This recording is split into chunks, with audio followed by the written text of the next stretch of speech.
Merry Christmas, everyone! This year I wanted to talk about a Christmas story written by some guy named, Charles Dickens? You've probably never heard of him. Anyways, he wrote a really great Christmas novella called The Chimes! Yes, you heard me correctly. Charles Dickens actually wrote 5 Christmas novellas and a bunch of Christmas short stories. Many of you have likely only heard of A Christmas Carol because the story is well known and easy to incorporate other stuff into it, and also easy to adapt, depending on which version you watch. It was also Dickens' first Christmas novella. After reading The Chimes, I can understand why many people don't know it so well, as it takes a much darker turn with an open ending. The Chimes actually begins on New Year's Eve. Toby, or Trotty Veck, is a poor ticket porter, which is a fancy way of saying casual messenger. He's been hearing all kinds of news reports about people in the working class committing various crimes and such. He begins to wonder if those in the working class are simply evil by nature. While Toby is out feeling terrible, his daughter, Meg, and her fiancé, Richard, come by to tell him that they intend to marry on New Year's Day. It's great! But then some people come by and make Toby and his family feel they don't have a right to exist. One of them gives Toby a message to take to a member of parliament, Sir Joseph Bowley. He gives charity to the poor, but they have to do something for him in return. Right now he is settling his debts to ensure a clean start to the new year. However, Joseph Bowley berates Toby simply for being poor and not being able to pay rent to the shop. There are several instances here, and in the scene before, where Toby is criticized simply for just not having money or being able to work. He is even told he's ungrateful for asking for money and wanting a place in society. Toby is on his way home when he meets up with Will Fern and his niece Lillian. Will has recently been accused of vagrancy and is on his way to clear his name, but Toby remembers overhearing Bowley and the others talk about arresting Will as soon as they see him. Toby warns Will and offers to take him and his niece to his home. Meg is waiting at home and seems to have been dissuaded from marrying Richard after that encounter earlier. Now, that night, Toby seems to hear the church bells, or chimes, calling to him. So he goes to check it out and sees that the tower door is open.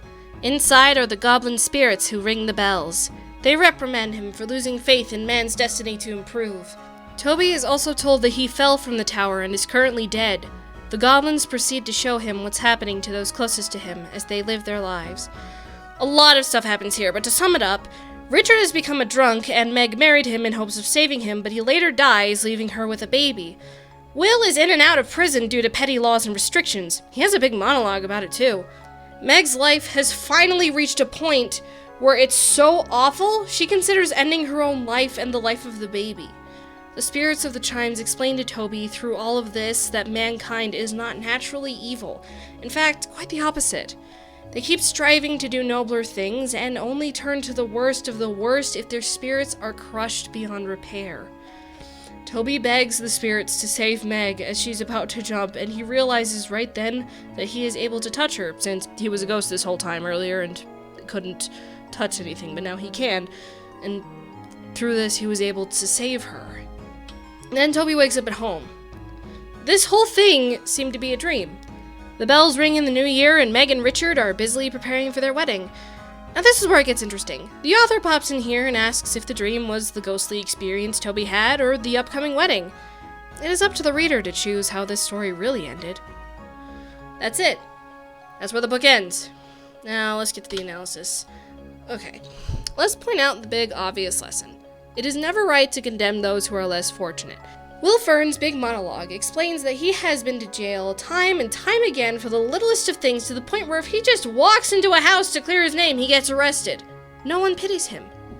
The other big obvious lesson that Dickens really wanted to make clear is that no one is naturally born evil. One line throughout the story that sticks out to me is how Toby is viewing Meg with the baby. He always points out that she still loves her. She still loves the baby and will do anything for her. Even throughout all that hardship, she still loves her. It isn't until Meg is pushed beyond her limits does she even consider the horrible acts she was about to commit. Here's a smaller lesson that was pointed out as well.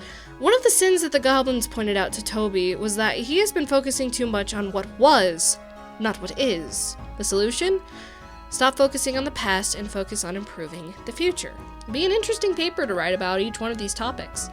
Overall, this is a very well-written story. However, it is very dark, and it's completely understandable why many people don't know about this. The messages are there and meant to have the same effect as A Christmas Carol, but the story is told in such a way that might prevent others from sharing it. I actually haven't mentioned all the events that happen in the story. However, I'd still recommend everyone to read it at least once. Doesn't even have to be around Christmas time, it can be any time. I'd recommend this novella for ages 17 and up. The language in this novella is more akin to the language in A Tale of Two Cities, so it's a little hard to understand. Plus, some of the things that Toby sees while viewing the lives of his loved ones are a little hard to bear. But maybe that harshness is necessary to drive the message home. Sometimes that's what's required in order to get a story to stick with you. That's actually why tragedies are quite popular. The Chimes was a neat read this year. It makes me wonder what the other Christmas novellas have to say. Well, I guess we'll have to find out later. Merry Christmas, everyone, and happy reading!